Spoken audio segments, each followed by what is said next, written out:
Olá a todos, boa tarde. É um prazer imenso estar aqui com vocês mais uma vez.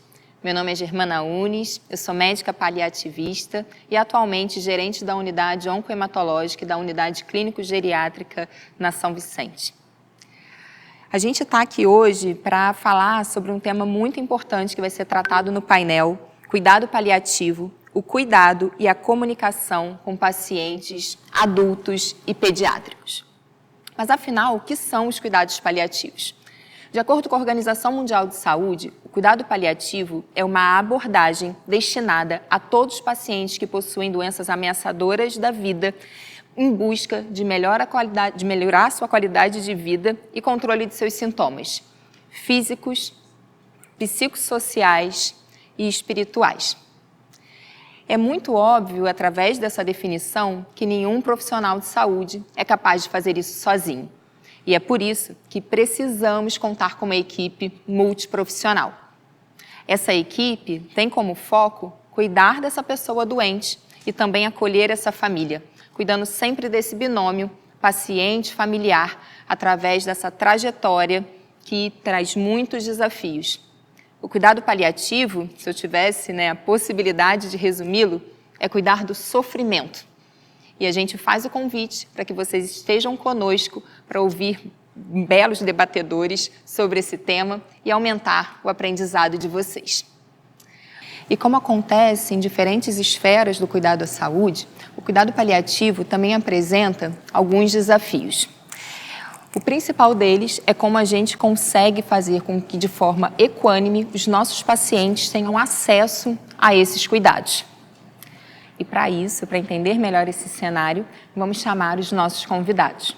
É com muito prazer que chamo a doutora Cristiane Pinto, médica paliativista da Unidade de Cuidados Paliativos do Instituto Nacional do Câncer, INCA, nossa querida Débora Matos, vice-presidente da Academia Nacional de Cuidados Paliativos Seccional Rio, Dr. Douglas Crispim, médico geriatra paliativista, doutorado em cuidados paliativos, fundador e líder do Instituto Brasileiro de Comunicação em Saúde, Grupo Asas Health e atual presidente da Academia Nacional de Cuidados Paliativos, e a doutora Luciana Dadalto, consultora jurídica e advogada, com experiência em Direito Médico e da Saúde, doutora em Ciências da Saúde e administradora do portal Testamento Vital.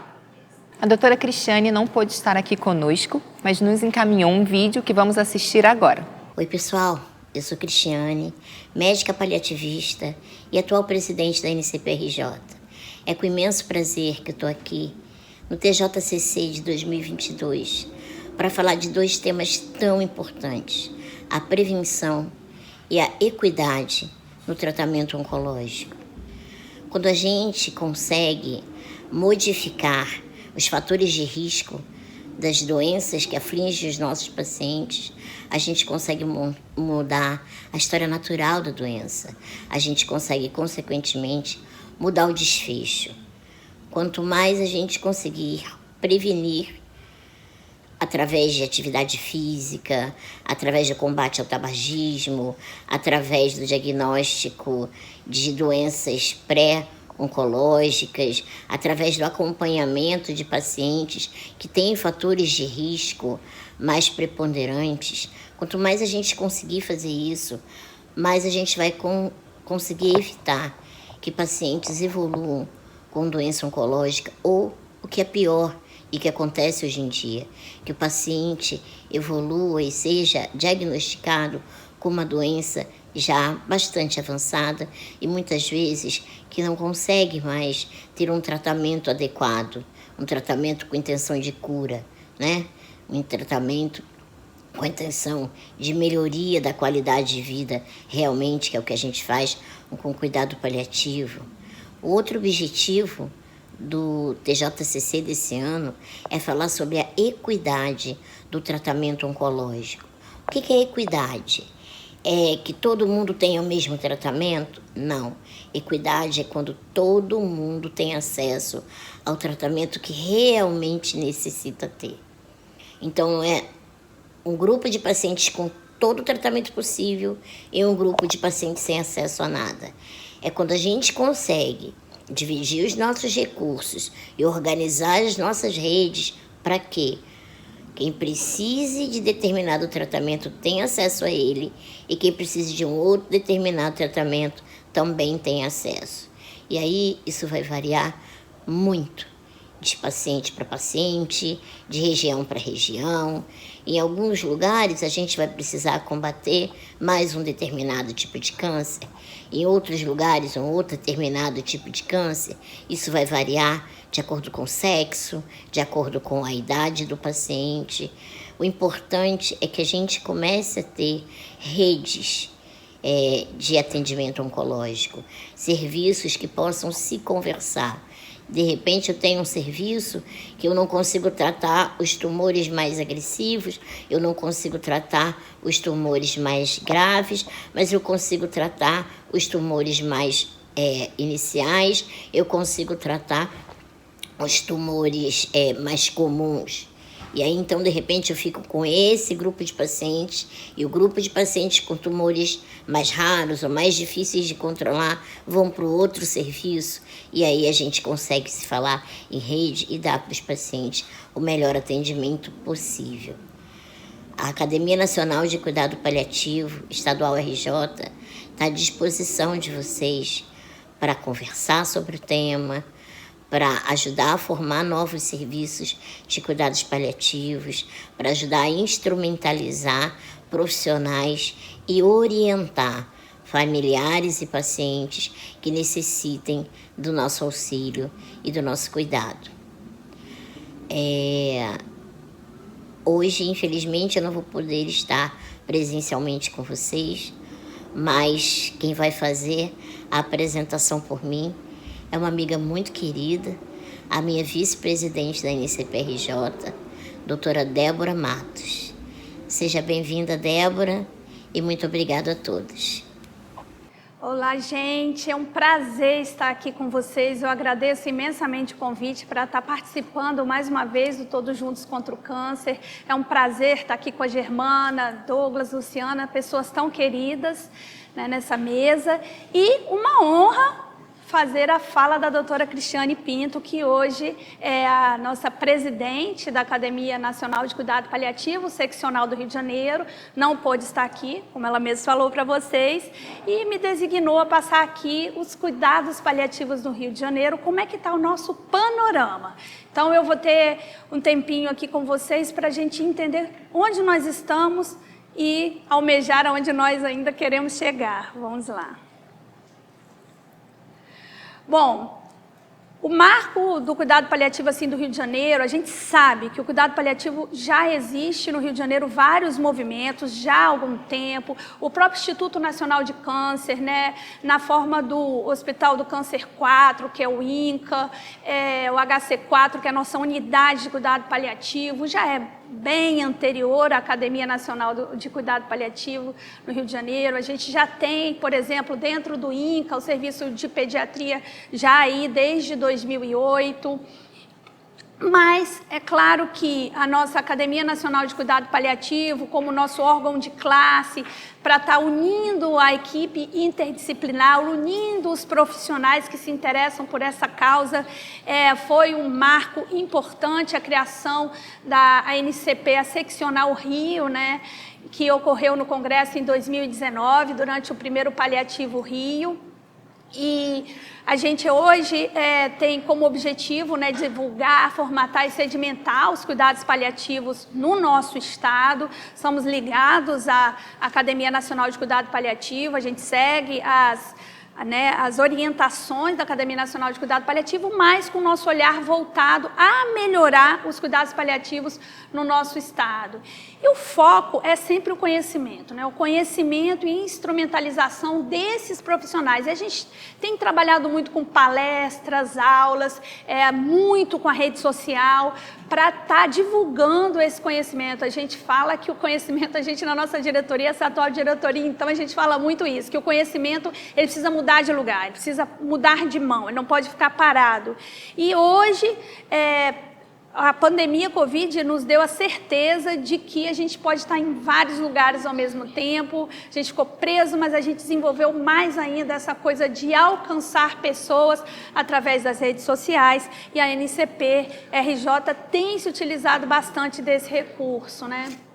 Para vocês entenderem, a idade média são bebês ainda, estamos na primeira infância, na idade média dos serviços do Rio de Janeiro, 3,38 anos, né? Os serviços têm, em média, a gente tem 11 serviços no Rio de Janeiro, sendo que 6 serviços são públicos, 5 são privados, e desses aí 2 são público-privados.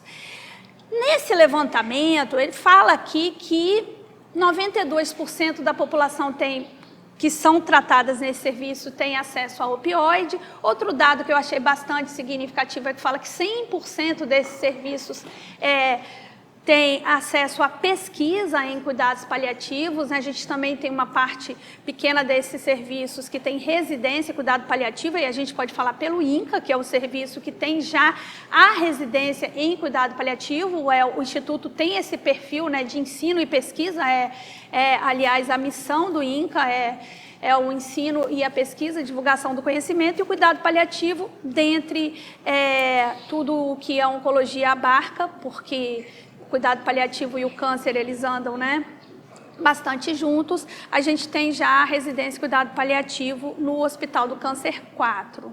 Tá? Então, atualmente, para vocês terem uma ideia, nós somos 62 sócios adimplentes na nossa ANCP RJ, né? E aí eu botei aqui, na verdade, por categoria: assistente social, capelão, enfermeiro, escritor, temos um escritor, fisioterapeuta temos 6, fonoaudiólogo temos 19 médicos, musicoterapeuta a gente tem 1, psicólogo 9, nutricionistas 9. Esse dado, a princípio, quando você olha, ele impacta um pouco a gente, porque mostra como a gente tem poucos sócios, né? Poucas pessoas envolvidas aí com a academia e nos ajudando a pensar e a estar aí divulgando esse conhecimento. Então, a gente traz até para fazer um convite para vocês. Se associem, estejam juntos com esse movimento, estejam juntos com a gente pensando como melhorar o cuidado paliativo, né? A gente sabe que às vezes a gente está ali sozinho, lutando sozinho, e junto a gente costuma ser muito mais forte, né?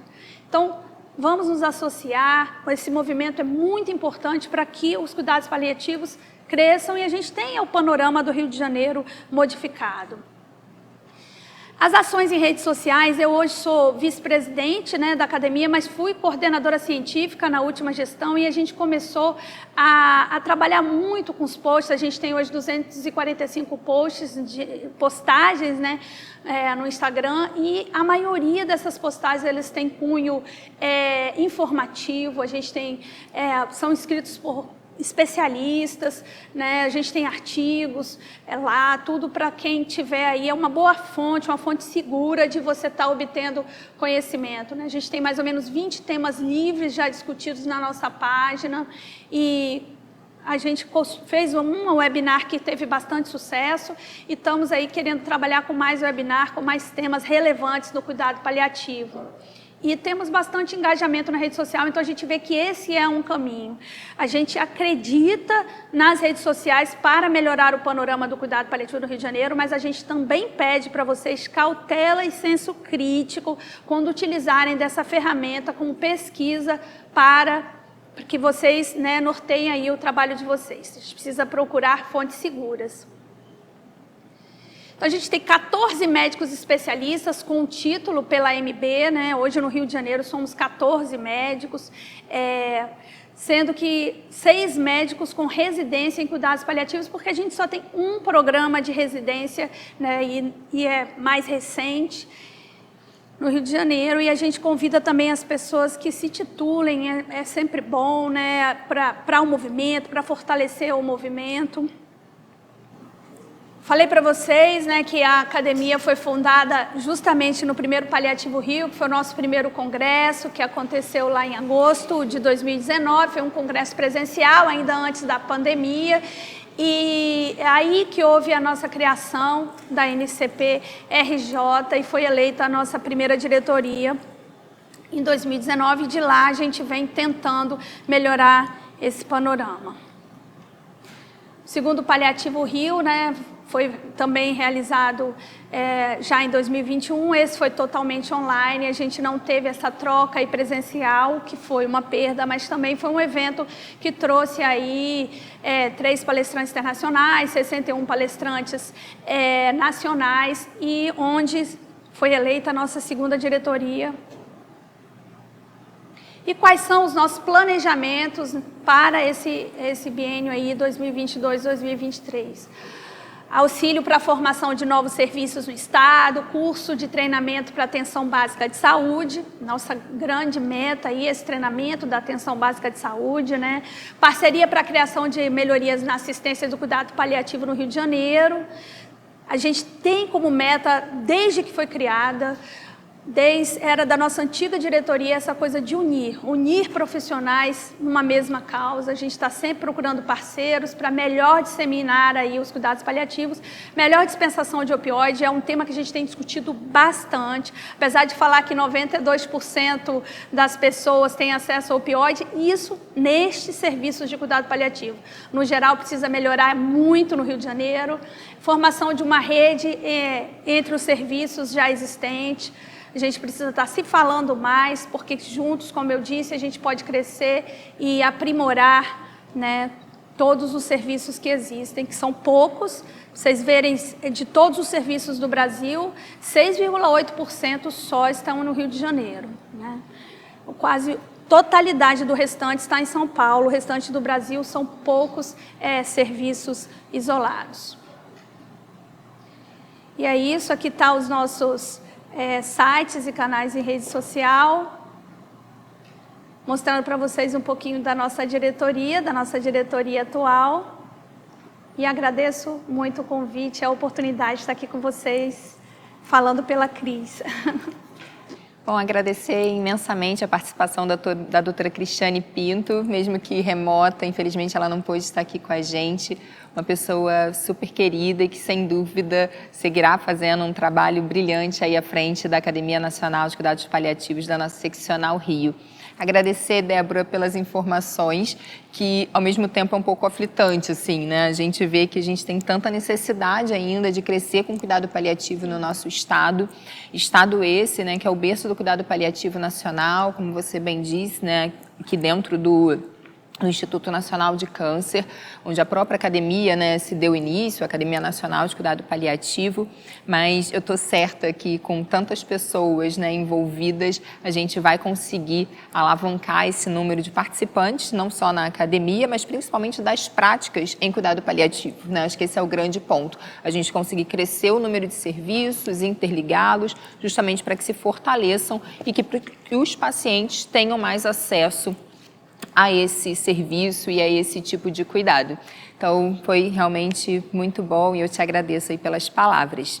Bom, então antes de chamar o nosso próximo convidado, vou aproveitar que a Débora falou tanto das redes sociais para lembrá-los de compartilhar esse nosso encontro nas suas próprias redes sociais através da hashtag Movimento TJCC. Participem, pessoal, postem suas fotos, comentários, divulguem esse movimento e ajudem, né, a melhorar a equidade de acesso aos cuidados oncológicos do nosso país. E agora, com vocês, o Dr. Douglas Crispim, que vai falar com a gente sobre comunicação de notícias difíceis para crianças, adolescentes e adultos. Douglas, muito obrigada por estar conosco.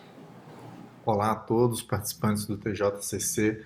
Eu gostaria de agradecer a todos os organizadores pelo convite e vamos falar aqui um pouco nesses minutos sobre algumas dicas, né, sobre comunicação com pacientes e familiares, principalmente com foco na oncologia, né. Inicialmente, eu queria dizer que não tem nenhum conflito de interesse meu nessa aula e nós vamos caminhar falando alguns aspectos que ainda observamos hoje, consideramos que podem ser melhorados, e algumas dicas práticas, né, do nosso dia a dia. Então, primeiramente, eu gostaria de começar dizendo que a comunicação é muito importante para os pacientes e familiares e talvez possa ser aí a nossa principal ferramenta de trabalho, nós como colegas que atendemos pacientes graves, né? E uma das grandes perguntas que eu gosto de fazer é se a gente está se comunicando para resolver o nosso problema ou se a gente está comunicando para resolver o problema dos pacientes e familiares, que deveria ser o nosso objetivo. Mas mesmo tentando fazer essa resolução dos nossos problemas, a gente deve tentar buscar por que isso acontece, né? E no geral tem a ver com um desejo nosso de sofrer menos com as comunicações difíceis e tornar a nossa comunicação mais confortável. Então, de certa forma, uma tentativa dos colegas de fugir da empatia, de ser mais sérios, mais tecnicistas, ela está abrigada num sofrimento desses próprios colegas. Inicialmente, nesse artigo, ele mostra aquilo que os pacientes mais valorizam na comunicação de más notícias. E olha que interessante, em primeiro lugar, aquilo que os pacientes mais valorizam, a empatia. Em segundo lugar, que possa ser explicado corretamente o diagnóstico e suas implicações, aquilo que muitas vezes os colegas utilizam subterfúgios que não vão diretamente ao ponto, né? Em terceiro lugar, que chama muita atenção, não apressar o paciente, ou seja, não dar muita pressa, deixar o paciente falar de forma adequada, que a gente observa ainda a maioria dos colegas falando mais do que ouvindo nas comunicações. Discutir outras opções terapêuticas e permitir a discordância dos pacientes e familiares. E aqui, em quinto lugar, não tirar a esperança dos pacientes, né? Muitos colegas também confundem o paciente ter esperança com o paciente ter uma falsa esperança que pode modificar o plano terapêutico dele. Esperança é normal, fé no milagre vai variar da espiritualidade de cada um, e nós temos que acolher essas demandas e não combatê-las, né? Então, eu recomendo que a gente sempre possa olhar com carinho quando alguém estiver trazendo uma esperança, mesmo após a comunicação de uma má notícia. A nossa função não é tirar a esperança, e é sempre validar a esperança e validar os milagres. Que eu gosto de dizer, pode ficar tranquilo que você não negar a possibilidade de um milagre não faz de você um colega, um médico pior. Uma outra questão é a ideia, às vezes, que os colegas têm de que eles têm que convencer a família ou convencer o paciente de alguma coisa, né? 39% a 60% das pessoas em fim de vida reclamam que não foi discutido o prognóstico de forma franca. Existe uma certa hierarquia na comunicação médico-paciente que faz com que o paciente e a família tenham uma tendência a concordar. Você já deve ter reparado isso no seu dia a dia, mesmo que o não verbal deles discorde de você, ou seja, aquilo que eles têm por dentro talvez não seja aquilo que eles estejam concordando por fora. Então tenha bastante atenção com isso. Uma outra questão é não simplificar excessivamente os cuidados paliativos, trazendo somente o cuidado paliativo para o fim da vida. Infelizmente, chamar o cuidado paliativo somente no fim da vida estigmatiza, obviamente, e aí o colega considera sucesso na comunicação dele quando o familiar concorda, né, que diz que não, o familiar está tranquilo, não vamos para a UTI, não vamos seguir em droga vasoativa, não vamos utilizar novos terapêuticos, e aí vira o cuidado paliativo do não. E o cuidado paliativo, ele é o cuidado paliativo do sim. Existe uma série de questões aqui que mostram que, inclusive, nós temos aumento de sobrevida quando o paciente é acompanhado com o cuidado paliativo em paralelo com o acompanhamento integrado na oncologia, né? Já falamos disso em outras ocasiões. Então não passe a imagem do abandono. A gente ainda precisa treinar, né, a sair da linguagem técnica. A gente ainda vê bastante colega utilizando os termos evoluir, a doença está evoluindo, a doença está progredindo. Na linguagem do leigo, pessoal, evoluir e progredir é bom. A gente ainda vê muito colega falando que o paciente tem uma neoplasia, a gente vai ver ainda isso aqui um pouco à frente, e é importante a gente trazer as palavras corretas e ser franco com o paciente, mas ao mesmo tempo ser suave na forma de comunicar. Ser suave não significa disfarçar as palavras, né?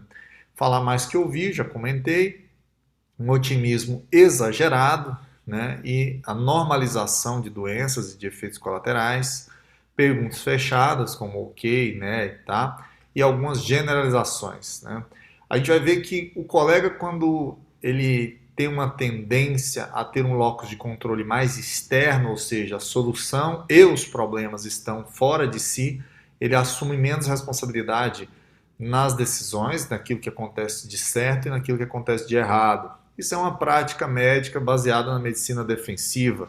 Quando eu falo sem ouvir, a pessoa concorda, ela é do bem, ela é ótima. Se a pessoa discorda, é uma pessoa difícil, complicada, dessa forma fica muito fácil mentalmente, mas a grande solução para melhorar a comunicação nossa, ela não está no plano mental, e sim no plano atitudinal, que nós esperamos que os colegas possam se comunicar melhor e também ser mais felizes. Se fosse tão simples a gente ter a ideia da expiação do mal, daquela pessoa que fez algo que consideramos que esteja contra o que nós consideramos esperado ou certo, né? E ali a gente destruísse, afastasse as pessoas, se isso resolvesse os problemas, mas isso não vai resolver os problemas. Classificar um paciente, um familiar como difícil, não vai fazer com que o seu cuidado fique melhor, e é essa a razão do seu atendimento diariamente. Então, lembre-se de que essa divisória entre o bem e o mal perpassa o coração de cada ser humano. E será que você está disposto a destruir uma parte do seu próprio coração?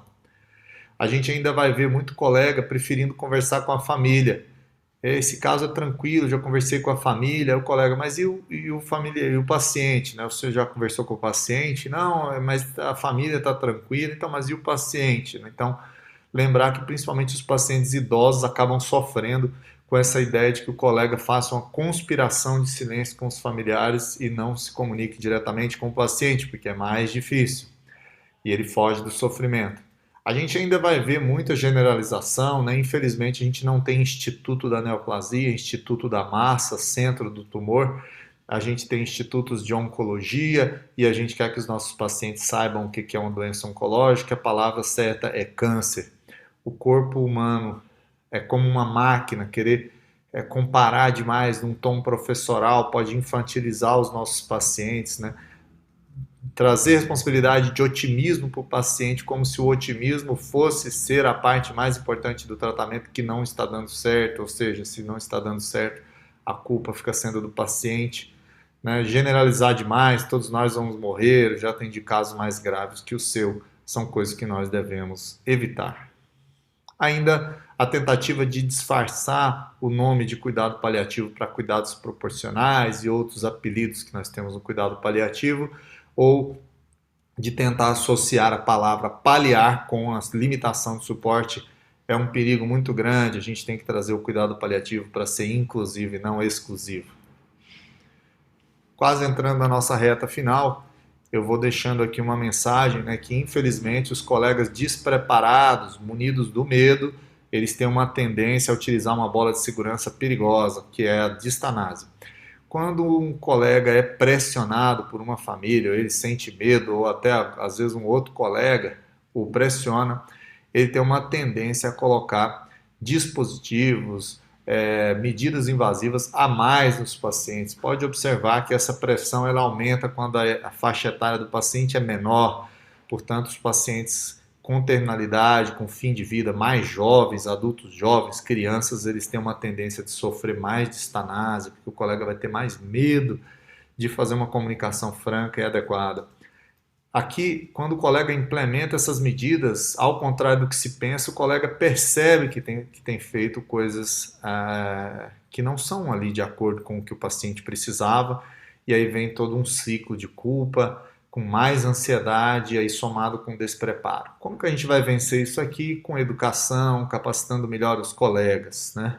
Então, eu me lembro, e aí diariamente, né, e isso tem menos de 2 semanas, um caso em que o paciente com baixa ingesta recusando sonda, claramente o paciente, quando chegou uma pessoa de outro estado, um filho, após todas as comunicações terem sido feitas com os familiares e com os principais cuidadores, esse filho trouxe segundas opiniões de colegas e isso deixou o colega assistente muito nervoso, que levou ele a indicar e prescrever uma sonda nasointeral num paciente lúcido que foi amarrado em sua cama, recebendo uma sonda contra a sua vontade, contra a indicação clínica, já que tinha caquexia avançada sem evidência científica de benefício, com um procedimento muito próximo da futilidade. Então, a coragem só vai surgir quando a gente estudar, tiver muita ciência e também for treinado na comunicação. Se a gente pudesse sonhar um pouco, né, eu diria que eu gostaria de ver 100% dos colegas de oncologia treinados em prognóstico e comunicação, que as pessoas pudessem ser mais solucionadores de problemas e não apontadores de problemas, e que houvesse programas de reciclagem nas instituições, que as instituições pudessem sempre se preocupar em reciclar os colegas na área de comunicação, que é uma área tão bonita, que gera resultados maravilhosos para a instituição, para os pacientes e para os familiares. Além disso, para fechar, eu colocaria que para trazer as pessoas para o locus de controle interno, quem quiser fazer medicina, quem quiser fazer oncologia, quem quiser fazer qualquer especialidade de verdade, de forma que você acorde todo dia e possa dormir tranquilo ao final do seu dia, que fez um trabalho muito legal, que você possa ser feliz também. Lembre-se que as coisas podem mesmo dar errado. Só não vive as dores quem não trabalha. Pare de fazer medicina defensiva e esteja lá quando as coisas não derem certo. Essa é a diferença sua para as pessoas que querem fazer as coisas como sempre foi. Será que como sempre foi é a forma adequada que deve continuar para sempre? Essa é a minha mensagem. Desejo um excelente final de evento para todos e uma excelente discussão. Tchau, tchau. Douglas, muito obrigada pela palestra, é sempre um prazer ouvi-lo. E agora eu vou chamar para vocês a doutora Luciana Dadalto, que vai conversar com a gente sobre diretivas antecipadas de vontade para crianças, adolescentes e adultos. Luciana, com você.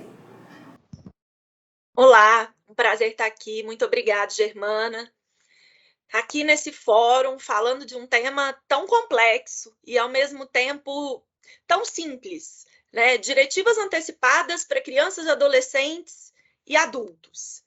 Me foi pedido para que eu fizesse um recorte desse tema, né, para que eu fale especificamente sobre uma das espécies de diretivas antecipadas, que é o testamento vital. E eu vou tentar passear dentro do testamento vital sob o olhar da criança, do adolescente e do adulto. Para que a gente comece, então, né, a gente precisa saber o que é o testamento vital. Então, o testamento vital é uma espécie de documento de diretiva antecipada. Hoje a gente não fala mais em diretivas antecipadas de forma genérica, como se tudo isso fosse um único documento. A gente tem várias espécies de diretivas antecipadas. O testamento vital é a espécie de diretiva feita por uma pessoa com discernimento, civilmente capaz, com o objetivo de dispor sobre cuidados, tratamentos e procedimentos que ela deseja ou não se submeter quando ela tiver com uma doença ameaçadora da vida, fora de possibilidades terapêuticas de cura, impossibilitado de manifestar a vontade. A ideia do testamento vital é ser a nossa voz quando a gente perder a voz e estiver numa situação de fim de vida. Então, se a gente olha para esse conceito, a gente já percebe que nós vamos ter alguma dificuldade de encaixar a criança e o adolescente aqui. Por quê? Porque a lei brasileira hoje, que não fala nada sobre testamento vital, parte de um pressuposto de incapacidade civil para os menores. Uma incapacidade que vai variar da criança e do adolescente, mas são situações de incapacidade. Por essa razão, para que a gente consiga falar efetivamente num direito do paciente menor, seja ele criança ou adolescente, a documentar suas vontades, a gente precisa de lei específica, que é algo que a gente não tem no Brasil hoje. Então, quando a gente olha e fala, bom, tudo bem, com a realidade que a gente tem hoje, quem é que pode fazer um testamento vital no Brasil? Pessoas maiores e capazes. Infelizmente, na nossa realidade jurídica no Brasil hoje, não dá para se falar em validade e eficácia jurídica para os documentos de diretivas antecipadas dos pacientes, crianças e adolescentes. O que não significa que essas pessoas não tenham autonomia. Nós estamos falando aqui de um documento jurídico, mas na relação paciente, profissionais de saúde e família, é absolutamente imprescindível que o paciente seja ouvido, que ele seja instado a participar das decisões sobre o seu cuidado. Então, é isso que a gente precisa compreender. Efetivamente, não dá para falar que a criança de 7 anos, que o adolescente de 14 anos fez as suas diretivas antecipadas. Porque esse documento, hoje no Brasil, o dia que a gente tiver uma lei, tudo isso pode mudar. Mas hoje no Brasil, nós estamos falando de um documento de manifestação de vontade, de um negócio jurídico que só vale para maiores. O que a gente faz com a criança e com o adolescente hoje, então? A gente coloca eles dentro da relação paciente, profissional de saúde, familiar, para que eles participem do planejamento de cuidados. E a oitiva dessa criança e desse adolescente vai depender o tanto que a gente vai levar em consideração essa vontade, essa autodeterminação da criança e do adolescente, vai depender de uma análise casuística daquela criança, do quanto que aquela criança compreende, do quanto que aquela criança entende o que está acontecendo com ela. Não é um critério etário. Criança e adolescente são pessoas. Toda pessoa tem o direito à autonomia. Então, independente da idade, a criança e o adolescente têm o direito de participar da tomada de decisão. O que muda aqui é que a gente ainda não tem substrato jurídico para validar o documento feito pela criança e pelo adolescente. Então, acabamos, né? Estamos falando basicamente do adulto. Como é que o adulto, como é que as pessoas que podem fazer o testamento vital devem fazer esse documento? O que a gente escreve nesse documento? Como que a gente escreve? Como que as pessoas sabem da nossa vontade e quem é que garante que ela vai ser cumprida? Então, o que a gente escreve? A gente escreve quais cuidados, quais tratamentos e quais procedimentos de saúde nós aceitamos e quais nós recusamos. Não existe uma forma de bolo que diga é assim que faz um testamento vital. Então, como escrever da maneira mais simples possível, menos técnica possível, para que seja compreendida por familiares e por profissionais de saúde. Mas é extremamente importante que a pessoa que deseja documentar a sua vontade num testamento vital seja devidamente informada por profissionais de saúde. Porque pensem na situação, um leigo que vai dizer, foi diagnosticado com câncer agora, e vai ter que dizer se gostaria ou não de uma traqueostomia ou de uma quimioterapia de 6ª linha, por exemplo. Esse leigo precisa de informação para que ele possa escolher, para que ele possa documentar suas escolhas. E não existe autonomia sem informação. Então, o que a gente precisa é criar condições para que os pacientes tenham espaços de conversa com os profissionais de saúde e que esses documentos surjam a partir desses espaços de conversa. Uma dúvida, né, comum. Tá bom, Luciana, eu fiz o meu documento. Como é que as pessoas vão saber que eu fiz? Hoje, no Brasil, a gente precisa contar para as pessoas, né? A gente precisa deixar com o médico da nossa confiança, com o psicólogo da nossa confiança, com os nossos familiares. A gente ainda não tem no Brasil o que tem, por exemplo, em Portugal, que é um banco de dados virtual com todos os testamentos vitais. Então, hoje, a gente realmente precisa contar.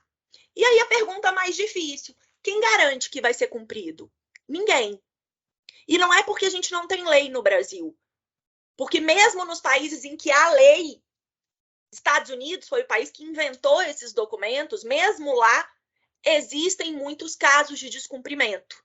O que garante o cumprimento da manifestação de vontade é a compreensão dos profissionais de saúde, dos nossos familiares, acerca da importância de respeitar a nossa vontade.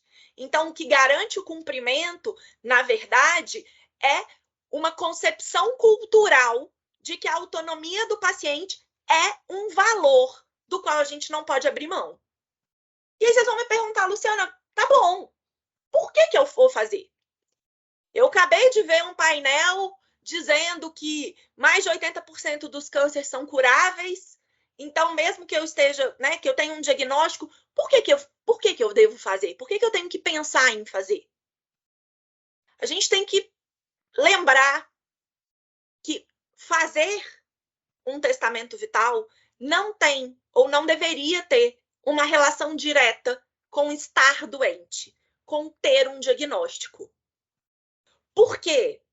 Porque a gente faz um testamento vital para não precisar de usar. A gente faz um testamento vital pensando que realmente nós vamos chegar até o fim da nossa vida autônomos, lúcidos, capazes de decidir. Mas essa não é a realidade. Os estudos mostram que 95% dos pacientes adultos chegam ao fim da vida sem capacidade decisória. Então, a gente não sabe o dia de amanhã. E mesmo que você esteja pensando agora, eu tenho um câncer, ou meu paciente tem um câncer, e esse câncer é 100% tratável e curável, existem outras causas de morte. A gente morre de acidente de carro, a gente morre de AVC, e tudo isso pode acontecer, e são situações que não dá tempo da gente pensar em fazer um testamento vital. Eu digo para vocês o seguinte, hoje, 90% das pessoas que me procuram para fazer um testamento vital são pacientes oncológicos. São pessoas que têm um diagnóstico e têm tempo de planejamento. Só que existe um monte de gente que está em estado vegetativo persistente, em coma, em outras situações impossibilitadas de manifestar vontade, que não tiveram esse tempo. Então, por que fazer e por que fazer hoje? A música nos ensina que a vida é trem-bala e que a gente é só passageiro prestes a partir.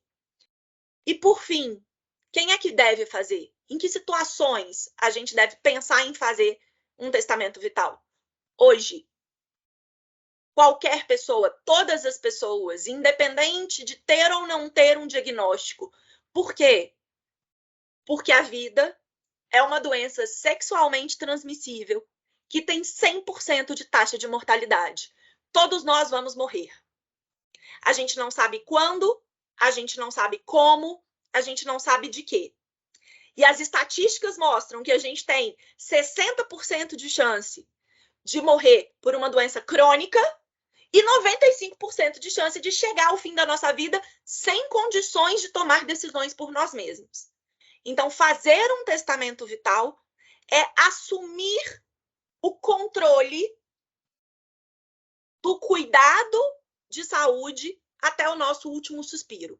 Fazer um testamento vital é garantir que a gente tenha voz naquele momento em que a gente perder a nossa voz e que a gente não puder mais se manifestar. Muito obrigada pelo convite. Fico à disposição para os debates. Deixo aí os meus contatos e reforço a honra e o prazer de estar aqui nesse evento com vocês.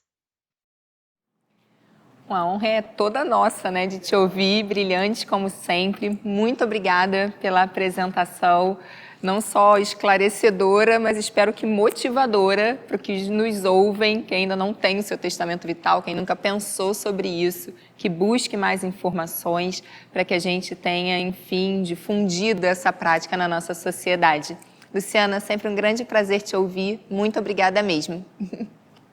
Obrigada. Um prazer estar aqui com vocês. Dando continuidade às nossas apresentações, eu chamo agora a doutora Débora Matos, que vai falar para a gente sobre as especificidades do cuidado paliativo pediátrico. Obrigada, Débora. Bom, dando continuidade, né, à minha fala, agora com um tema que eu tenho assim, o privilégio de falar, porque realmente assim, está no meu coração, que é a pediatria. A gente falou aí o panorama, né? E agora vamos falar um pouquinho das especificidades dos cuidados paliativos pediátricos, para a gente entender essa população e saber como que a gente pode fazer para auxiliá-la, né? Se cuidado paliativo é assistir a quem sofre, o adoecimento e a possibilidade de perda de uma criança é um sofrimento não só para o paciente, como para quem ama essa criança. A gente fala que uma criança doente tem pelo menos 5 pessoas sofrendo no entorno dessa criança, né? Pai, mãe, avô, avó, isso falando de uma criança amada, uma criança querida, né? Então vamos falar um pouquinho sobre isso para vocês. Os cuidados paliativos, a gente sabe que a primeira definição foi lá em 1990 e se falava em tratamento de pacientes com câncer, né? Um cuidado, uma atenção diferenciada para quem tinha câncer. Em 2002, a gente tem aí a definição dos cuidados paliativos revisitada pela Organização Mundial de Saúde, já falando dos pacientes com doença ameaçadora da vida. Depois a gente vai ter uma definição para a criança, né? E a definição dos cuidados paliativos pediátricos é muito próxima da definição do cuidado paliativo de adulto, porque passa pelo controle impecável da dor e de outros sintomas e o tratamento do sofrimento em todas as suas dimensões, né? Física, social, espiritual, mas é muito focada na unidade de tratamento. O adulto, a gente sempre fala, tratar o paciente é o foco do nosso cuidado, o paciente e a sua família. No cuidado paliativo pediátrico, a primeira especificidade é que o foco é a unidade de tratamento, o paciente e a família. Basta dizer que os pais adoecem até mesmo fisicamente quando têm os seus filhos ameaçados. A gente tem pacientes que ganham peso, por exemplo, no tratamento oncológico fazendo corticoide, e os pais que eram atletas começam a engordar também porque... eu estou acompanhando meu filho, eu parei de fazer a minha dieta, eu parei de fazer minhas atividades físicas. E aí você vê o adoecimento mesmo do próprio corpo, do pai. E isso nos chama a atenção para ter um olhar diferenciado ainda mais para essa família, porque pode nos apontar ali, naquele núcleo familiar, a possibilidade de um luto complicado. Sempre iniciar o diagnóstico, isso na criança e no adulto, a gente traz mesmo como uma bandeira, né? Cuidado paliativo iniciado ao diagnóstico de uma doença ameaçadora da vida, é o que a gente quer aqui no Brasil. A gente ainda inicia muito próximo à morte, o que está tudo bem, a gente estar presente nesse momento, porque o ápice do cuidado, o ápice do sofrimento da criança e da família é mesmo próximo à morte, mas a gente sabe que o nosso cuidado é melhor quando a gente faz vínculo e quando a gente é chamado mais precocemente. Tem reflexo no atendimento do fim de vida, a precocidade em que você começa a atender o paciente. Os cuidados paliativos na pediatria, né, eles vão se caracterizar sim por essa atenção centrada na família, como eu falei, e favorecendo a qualidade de vida, né, de todos os envolvidos, né, quando você tem uma criança gravemente enferma. No entanto, o que a gente quer frisar assim como importante é que você perde um pouquinho aquela coisa da pediatria. A gente sabe que a infância ela tem sua necessidade de abordagem. É um momento da vida que requer uma adaptação, né, para você fazer essa abordagem. É necessário que você tenha todo um conhecimento sobre a infância, sobre as suas fases. Porém, eu abro um parêntese para dizer que a criança doente, ela amadurece mais rápido do que uma criança que você vê na pediatria, ali na puericultura, ou com uma doença aguda que vai se resolver. A criança com uma doença grave, que ameaça a sua vida, ela amadurece mais do que as outras crianças. E isso é importante até quando se discute a autonomia. Porque a autonomia da criança, ela não é sobre a idade que a criança e o adolescente tem, mas na sua capacidade de decisão. Então, lembrar que a gente também tem que trabalhar a espiritualidade na criança pequena e no adolescente. O que é sagrado para essa criança pode não ser Deus, pode não ser uma religião, pode não ser um ritual, pode ser o seu pet, pode ser que o sagrado para ele seja os seus amigos, a sua escola, ou mesmo um lugar, uma cachoeira, algum lugar que essa criança se sinta bem. Então, lembrar que as crianças também vão ter elementos que lhe trazem calma, que lhe trazem paz e que lhe são sagrados. Todo indivíduo é um universo e todo indivíduo tem as suas características a serem respeitadas, tanto em espiritualidade como em autonomia, né? E quando a gente fala de autonomia, a gente também já aproveita para falar um pouquinho de tratamento fútil. O adolescente, ele talvez seja o ser com autonomia mais calada, né? Porque ele tem já o entendimento, mas ele não pode consentir, ele só pode assentir, né? Então ele não tem ali, na lei ele não pode dar um consentimento do que pode ou não ser feito com ele, mas ele já entende. E muitas vezes ele recebe um tratamento fútil, ele vai para o CTI, ele é entubado, sabendo que aquilo não é o melhor para ele, e muitas vezes não tem um testamento vital, né, verbal, porque a gente sabe que não tem isso com valor de lei, mas ele já disse que não quer, mas a sua autonomia ela é calada ali naquele momento pelos pais. Então, o adolescente ele sofre bastante com isso, e as crianças muitas vezes já têm condição de opinar e não são perguntadas, não são questionadas, e isso lhes impede de participar do seu adoecimento, do seu tratamento e de algumas pequenas decisões que a criança pode tomar. Obviamente que a criança ela tem capacidade, né, sim, reduzida de decisão, ela tem uma autonomia muito solitária, ela precisa de muito mais substrato para estar participando das decisões, mas lembrar da importância da criança participar. E para finalizar, né, a gente tem que lembrar que é uma dor sem nome, né? Isso é uma grande especificidade dos cuidados paliativos pediátricos. O filho é a certeza da sua continuidade. Nós latinos já não gostamos de pensar na nossa morte. A morte é sempre a morte do outro. É se eu morrer e não quando eu morrer. E quando eu tenho um filho, aí sim eu tenho a certeza que eu vou permanecer nessa terra. Quando a gente recebe a notícia que o nosso filho tem uma doença ameaçadora da vida, é o nosso primeiro luto, o luto da perda do filho saudável.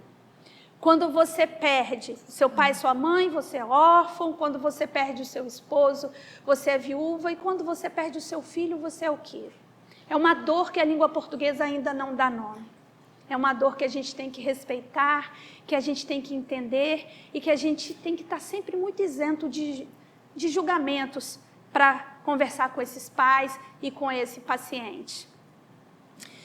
As barreiras do cuidado paliativo pediátrico, eles passam, né, pelo cuidado paliativo, o seu processo antinatural, e por tudo o que a gente falou aí, já vem falando sobre as barreiras no cuidado paliativo no Brasil, né, que é a capacitação, o grau de alfabetização, o grau cognitivo dos pais e a falta aí de equipe interdisciplinar.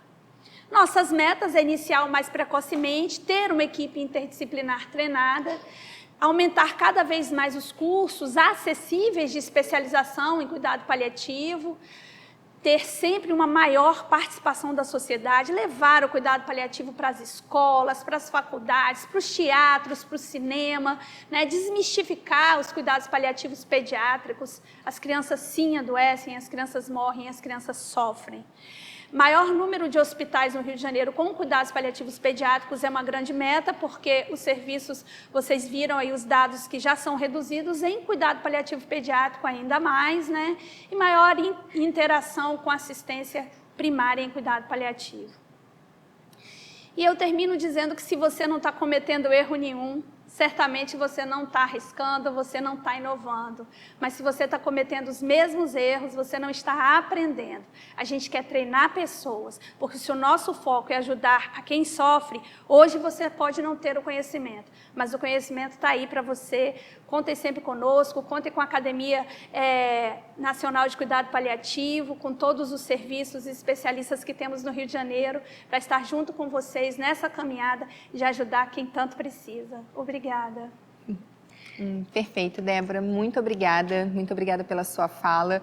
É muito emocionante, né? Sempre quando eu ouço você falar sobre essa dor que não tem nome, né? Meu coração, principalmente depois da maternidade, fica, meu Deus, ela está coberta de razão. É realmente inominável, né? E a gente reconhecer esse sofrimento e cuidar desse sofrimento é, sem dúvida, muito necessário. Eu acho que essa é a palavra, né? Necessário. Por isso, a gente não pode deixar de perseverar, caminhar e ter cada vez mais pessoas dedicadas a esse ponto. Super obrigada. Muito bom, pessoal. Agradecer mais uma vez por essas apresentações tão ricas e vamos dar início ao nosso debate. Bom, eu vou começar então com uma pergunta para o Douglas. Vamos lá, Douglas. Separei aqui. Na verdade, a gente sabe, né, de todos os desafios, a gente que vive o cuidado paliativo e até pelas apresentações, todos puderam perceber os enormes desafios que vivemos, não só no Rio de Janeiro, mas no Brasil. E a pergunta é essa, né? O que a gente pode fazer, o que devemos fazer para que haja equidade ao acesso ao cuidado paliativo no nosso país? O Brasil é um país muito complexo, né? E a gente vê que o cuidado paliativo ele precisa estar ligado às soluções políticas também. Então não adianta que a gente tenha cada vez mais leis se a gente não tiver políticas públicas que tenham um estímulo, tanto governamental quanto da sociedade civil, também dos leigos. Para isso, é papel de toda a sociedade a gente mostrar que o cuidado paliativo traz vida e não é somente cuidado no final da vida. A gente pede também que todos os profissionais de todas as profissões possam ser educados em cuidados paliativos de uma forma mais precoce, para que a gente não seja o cuidado da última hora. Essa imagem do cuidado paliativo associada à morte, ela dificulta muito a gente gerar políticas. Hoje, a maioria das pessoas que precisam de cuidado paliativo não estão próximas do fim da vida e elas estão sofrendo sem receber o cuidado adequado. Então, eu acredito que a gente precisa trazer o cuidado paliativo de volta para a vida e que a gente tenha estímulos da sociedade civil e estímulos políticos de verdade, aquele estímulo que não é só falar, não é só fazer palestras, não é só o discurso, mas que isso se transforme em financiamento, especialidade e política pública de verdade. Obrigado. Maravilha, Douglas, isso mesmo. Políticas públicas e educação para a gente conseguir reverter esse panorama. Bom, agora eu vou fazer uma pergunta para a Débora. A gente sabe que as notícias difíceis são sempre um desafio. Eu queria ouvir um pouquinho de você, como funcionam na prática as comunicações de notícias difíceis para crianças e adolescentes. Então, Germana, muito importante essa pergunta, porque o que a gente mais faz é calar a criança, né? A gente acredita que se para o adulto, para quem trabalha com adulto, já sabe que existe um cerco tão grande do silêncio, né? O adulto é poupado pela família e muitas vezes nós, profissionais de saúde, não conseguimos nem bem conversar com o adulto e falar tudo, comunicar a notícia. E isso, para quem gosta de bioética, sabe que é bastante maléfico, né? Porque sobre o próprio corpo o indivíduo é soberano. Só que o indivíduo é soberano sobre o próprio corpo, o indivíduo pequeno, médio e grande, inclusive a criança. E a gente cala muito a criança com justificativas de que ela não vai entender o que vai ser dito, ou ela vai perder a esperança. No câncer, então, a gente consegue ouvir uma máxima de que a criança é mais curada pelo câncer, do câncer, porque não sabe, não entende que tem câncer e por isso ela mantém a sua esperança, a sua vontade de lutar, quando não é verdade. A gente sabe que existem outras causas, como o tipo celular, né? O câncer em criança é muito mais quimiosensível, tem toda uma biologia que explica o porquê que é uma doença altamente curável em criança. Mas, com todos esses mitos, a criança ainda é muito calada.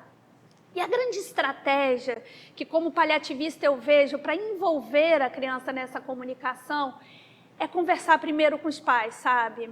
Eu sempre dou uma dica que todos têm o direito de saber, mas ninguém tem o dever de saber. Ninguém é obrigado a saber. Se o adulto não é obrigado a saber e a comunicação é um convite, você vai convidá-lo a aquela notícia, né? Você não vai simplesmente falando porque ele tem o direito de saber, assim é com a criança. Só que ela passa por combinados anteriores. Você vai conversar com a mãe, vai sentir quem é esse interlocutor, tanto a mãe como a criança. E aí sim, você vai chegar até a criança. Muitas vezes a mãe vai falar para você que não fale para a criança, eu não quero que ele saiba. E aí você vai explicar para essa mãe o porquê que é interessante que essa criança e esse adolescente sejam envolvidos nessa comunicação, como é importante até para o próprio tratamento, né, que eles saibam o que está acontecendo. E aí, após esses acordos, você vai convidar também a criança para a comunicação da má notícia. E sempre, sempre, sempre perguntando o que a criança quer saber. Na verdade, o protocolo de comunicação com criança, né, o princípio da comunicação com a criança e com o adolescente é a escuta compassiva e empática. Você passa muito mais por ouvir, por entender até onde você pode chegar com a sua notícia, por entender quem é aquela criança, quem é aquele adolescente e até mesmo o que ele quer saber e o que ele tolera saber. Após isso, você vai trabalhar com o que a gente faz bem, que é a verdade piedosa, mesclada com compaixão, com muita técnica, mas com muito afeto. Uma dica, nunca brigue com os pais, gente, nessa de que a criança tem direito de saber, eu vou contar e vou contar sem combinar com a mãe. A mãe não quer que eu conte, mas eu vou contar. Não faça isso, porque você pode estar prejudicando muito a criança. Lembre-se que quem leva a criança às consultas é a mãe, quem toma as decisões, a mãe e o pai, né, são os cuidadores principais, então eles são os seus aliados. E se você tiver técnica, se você tiver empatia e mostrando os motivos pelo qual a criança deve ser informada, com certeza os pais serão grandes aliados aí na sua comunicação. Perfeito, ótimo, Débora, muito obrigada. E é isso, né? O cuidado paliativo, ele fala sempre do cuidado desse binômio, né? Paciente e família. Então, esses pais também precisam ser cuidados. Ótimo, perfeito. Bom, e agora uma pergunta para a Luciana, que está aqui com a gente. Grande prazer, Luciana. O que acontece, né?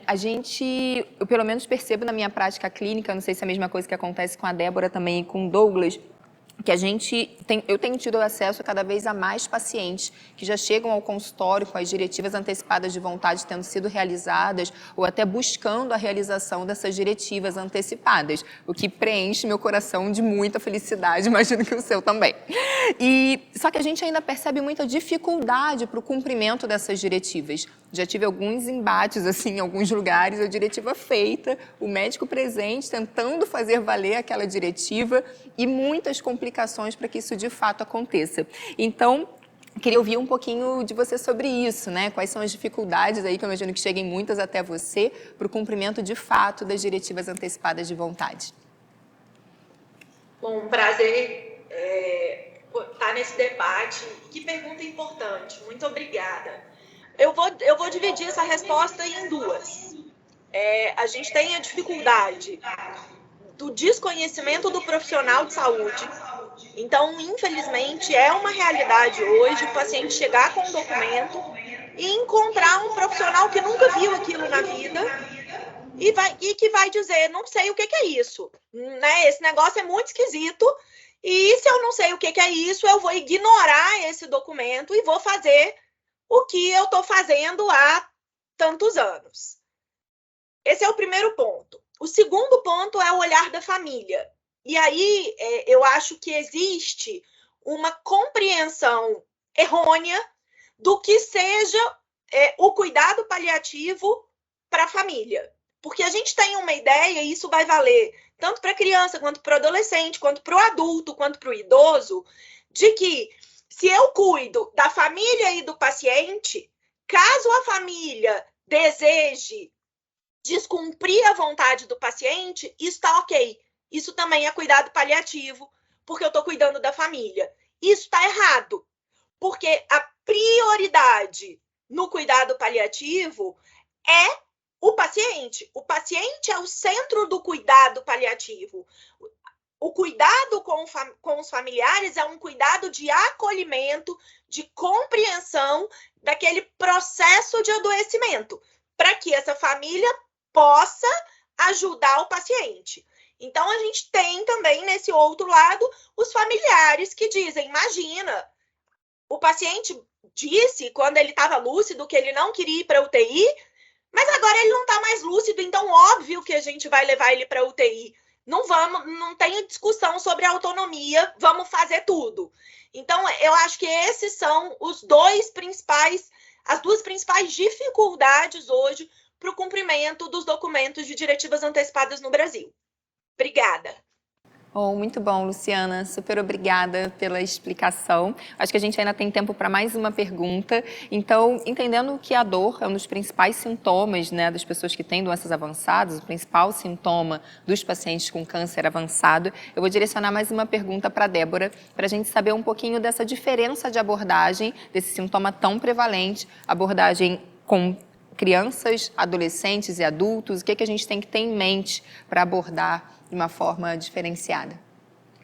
Primeira coisa que a gente tem que ter em mente com criança é que você vai ter que ter uma semiologia impecável, né? E uma anamnese, porque a criança, ela não vai, como o adulto, te dizer exatamente o que ela sente, apontar onde é que é a dor, te dar se a dor é de característica neuropática com facilidade.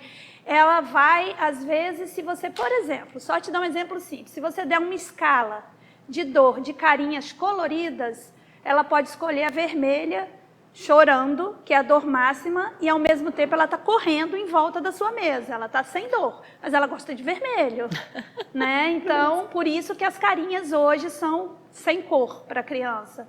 Porque tudo que distrai a criança vai dificultar a gente. As medicações são muito similares. A escada analgésica que a gente ainda usa, né? É muito parecido.